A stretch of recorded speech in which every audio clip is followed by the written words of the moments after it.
चलिए बढ़ते हैं आगे। अलगाववादी नेता यासीन मलिक को उम्र कैद की सजा सुनाई गई।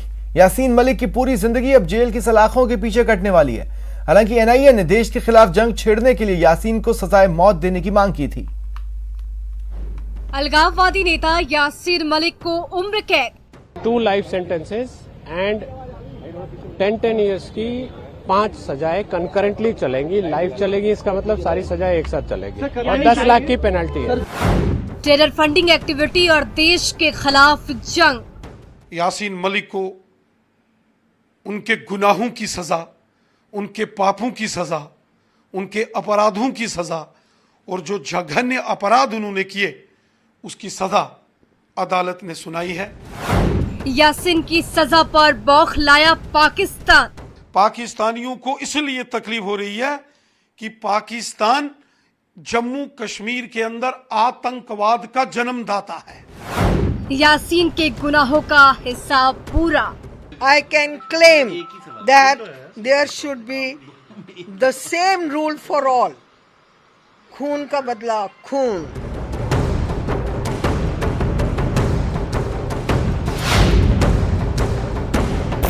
जम्मू कश्मीर के अलगाववादी नेता यासीन मलिक को दिल्ली की पटियाला हाउस कोर्ट ने उम्र कैद की सजा सुनाई है। एनआईए कोर्ट पहले ही यासीन मलिक को दोषी करार दे चुका है। यासीन पर पाकिस्तान के समर्थन से कश्मीर में आतंकी घटनाओं के लिए फंडिंग करने, आतंकियों को तबाही का सामान मुहैया कराने और देश के खिलाफ जंग छेड़ने समेत कई मामलों में सजा सुनाई गई है। स्पेशल जज प्रवीण सिंह ने यासीन मलिक की सजा पर फैसला सुनाया। यासीन पर उम्र कैद के साथ 10 लाख रुपए का जुर्माना भी लगाया गया। एनआईए की ओर से यासीन मलिक के लिए फांसी की मांग की गई थी। सजा सुनाए जाने के दौरान कड़ी सुरक्षा में यासीन मलिक कोर्ट में मौजूद रहा। सजा पर फैसले के मद्देनजर जम्मू कश्मीर में भी सुरक्षा के कड़े इंतजाम किए गए। हो सकता है लाइफ इम्प्रिजनमेंट के दौरान ही उनको कई ऐसी चीजें और चाहिए हैं जो वो पता लगाते रहेंगे। यासीन मलिक को सजा सुनाए जाने पर पाकिस्तान बौखला गया है। पहले पाकिस्तान के पूर्व पीएम इमरान खान ने सजा पर ऐतराज जताया।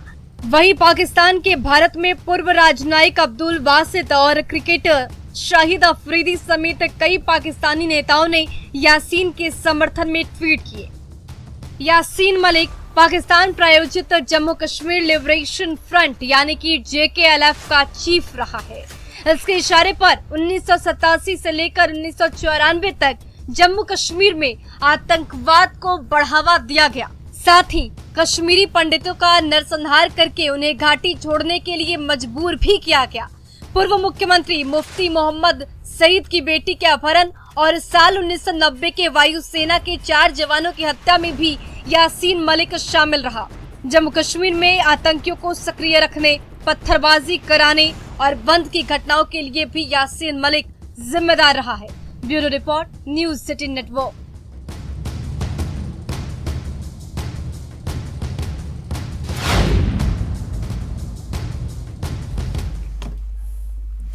राजस्थान में राज्यसभा की 4 सीटों के चुनाव को लेकर बिसात बिछने लगी है। संख्या बल के हिसाब से कांग्रेस की 2 सीट और बीजेपी की 1 सीट तय है, लेकिन असली पेच चौथी सीट पर है, जिसकी जीत हार में निर्दलियों की बड़ी भूमिका है। लिहाजा निर्दलियों की पूछ परख बढ़ गई है। 2 पर तो कांग्रेस की जीत तय, 1 पर बीजेपी को मिलेगी विजय, चौथी पर किसका परचम फहरेगा? हाथ होगा मजबूत या कमल खिलेगा? कांग्रेस के हाथ लगेगी तीसरी या फिर बीजेपी जीतेगी दूसरी? निर्दलियों की भूमिका पर टिकी नजर, किंग मेकर तय करेंगे जीत की डगर।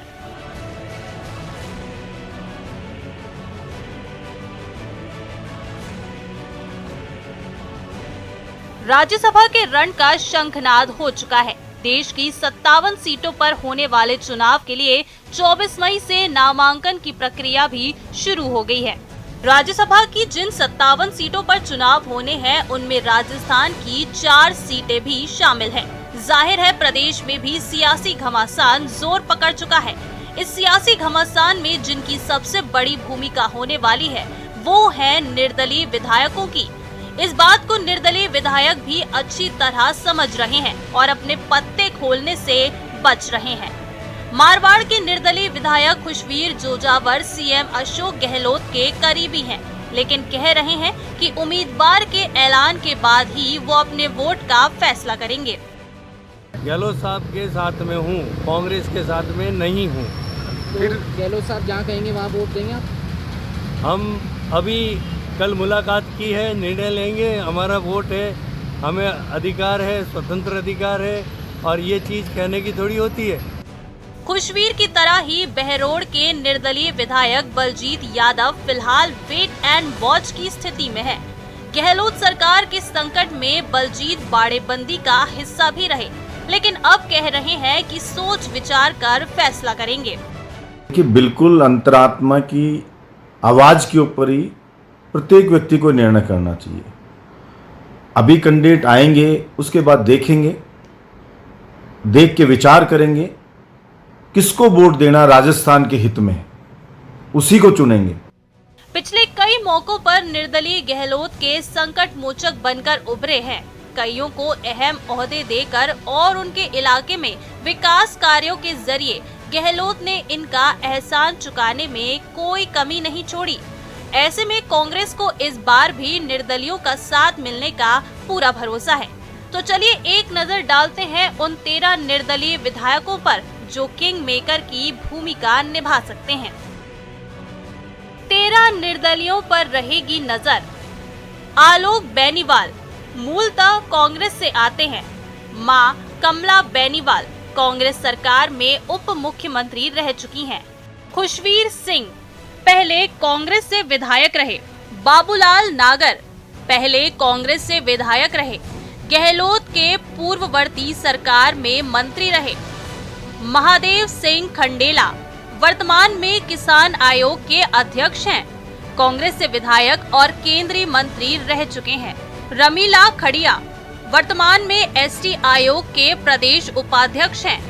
संयम लोढ़ा पहले कांग्रेस के विधायक रहे हैं, वर्तमान में सीएम के सलाहकार के पद पर नियुक्त। रामकेश मीणा पूर्ववर्ती कांग्रेस सरकार में संसदीय कार्य मंत्री रहे।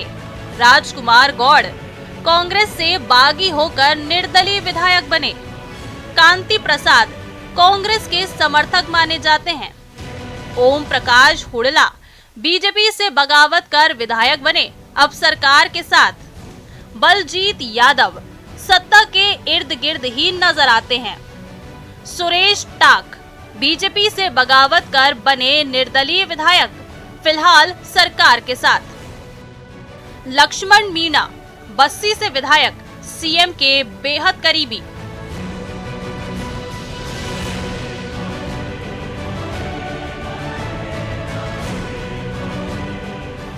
कांग्रेस को जहां निर्दलियों का साथ मिलने का भरोसा है, वहीं बीजेपी भी उन पर डोरे डालने से नहीं चूक रही है।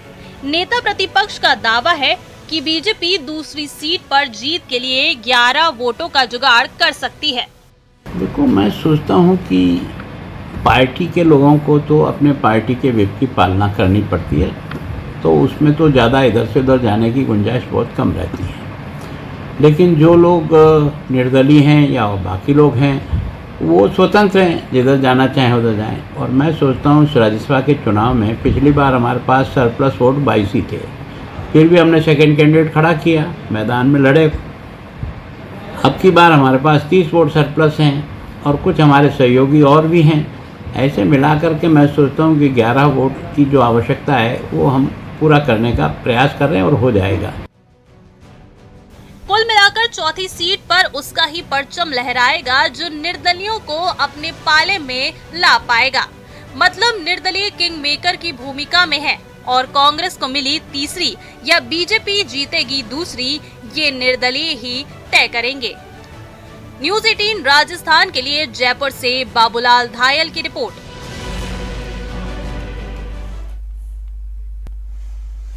ब्रेक के बाद स्वागत है आप सभी का। राजस्थान के बेगू से विधायक राजेंद्र विधुड़ी का एक वीडियो वायरल है उन्होंने अपने भाषण के दौरान प्रदेश के मुख्यमंत्री अशोक गहलोत पर ही सवाल खड़े कर दिए।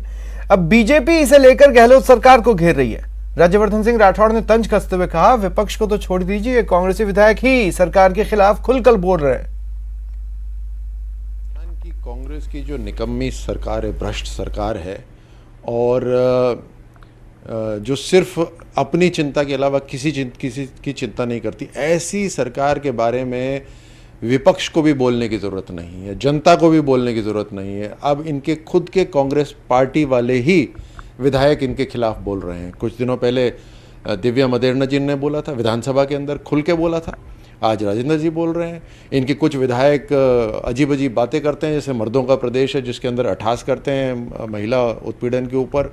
कुछ इनके विधायक हैं जो नतमस्तक होते हैं गांधी परिवार के लिए और गर्व करते हैं कि हम गुलाम हैं। तो क्या सरकार चला रहे हैं, मजाक बना रखा। वहीं जल जीवन मिशन को लेकर भी राज्यवर्धन सिंह राठौड़ ने प्रदेश सरकार को घेरा। राज्यवर्धन सिंह राठौड़ ने कहा कि एक तरफ प्रधानमंत्री मोदी का लक्ष्य है जनता की सेवा, वहीं कांग्रेस पार्टी के नेता हैं जो आलाकमान को खुश करने में जुटे हैं। प्रधानमंत्री मोदी ने हर नल तक जल पहुंचाने के लिए 26,000 करोड़ रुपए दिए, वहीं गहलोत सरकार ने अब तक मात्र 4,000 करोड़ खर्च किए और तमाम टेंडर रद्द कर दिए। इससे जाहिर होता है इनका इंटरेस्ट कुछ और है, इसलिए भ्रष्ट अधिकारी राजस्थान में लगाए जा रहे हैं। सबका अपना अपना लक्ष्य है। प्रधानमंत्री मोदी जी का लक्ष्य है कि प्रधान सेवक के रूप में हर व्यक्ति की सेवा हो। अब नीचे राजस्थान के अंदर एक दूसरा एक इंजन लगा हुआ है जो दूसरी तरफ खींच रहा है, और उनका लक्ष्य अपना है, साधन जुटाओ, पार्टी को पूरे देश में चुनाव लड़ना है। तो गहलोत साहब तो अब अपनी पार्टी हाईकमांड को खुश करने के लिए वही कर रहे हैं। अब उसके अंदर जब कांग्रेस पार्टी का लक्ष्य ही कुछ और है, जनता की सेवा है ही नहीं। 26,000 करोड़ रुपए प्रधानमंत्री मोदी जी राजस्थान को दे चुके हैं घर घर नल से जल पहुंचाने के लिए। पिछले 3-3.5 साल में 26,000 करोड़ में से मात्र 4,000 करोड़ रुपए ही खर्च करे। एक साल तक टेंडर लगता है और फिर रद्द हो जाता है। तो जनता तो इंतजार कर रही है, रद्द किस लिए कर रहे हो? इसका मतलब इंटरेस्ट कुछ और है। तब उसी लक्ष्य को पूरा करने के लिए गहलोत साहब अब इसी तरह के अधिकारी लगाएंगे, उनसे और अपेक्षा क्या कर सकते। 26 मई यानी कल मोदी सरकार के 8 साल पूरा होने जा रहे हैं। केंद्र की सत्ता में 8 साल पूरा होने पर बीजेपी ने मेगा प्लान तैयार किया है। बीजेपी पूरे देश भर में भव्य कार्यक्रम करने जा रही है। इस पूरे आयोजन के लिए बीजेपी अध्यक्ष जेपी नड्डा ने एक टीम बनाई है जिसमें कई केंद्रीय मंत्री और पार्टी के महासचिवों को शामिल किया है। मोदी सरकार के 8 साल पूरा होने पर उत्तराखंड के सीएम पुष्कर धामी ने बधाई दी है। आज हर क्षेत्र में हम आगे बढ़ रहे हैं, चाहे सेना के क्षेत्र में हो, चाहे हमारे आंतरिक सुरक्षा के मामले हो या विदेश नीति हो, हर जगह पर भारत का लोहा पूरी दुनिया मान रही है। ये मोदी जी का करिश्माई नेतृत्व है, उनके 8 साल हैं। इसके साथ साथ भारत का निर्यात भी बढ़ा है, हर क्षेत्रों में निर्यात की तरफ भी बढ़ा है, अन्य चीज़ों में भी हमारी तरक्की हुई है। और अब टॉप 10 क्राइम। धौलपुर के बंडपुरा गांव में एक विवाहिता ने फांसी लगाकर आत्महत्या कर ली। पोस्टमार्टम के बाद परिजनों को शव सौंपकर पुलिस मामले की जांच में जुटी।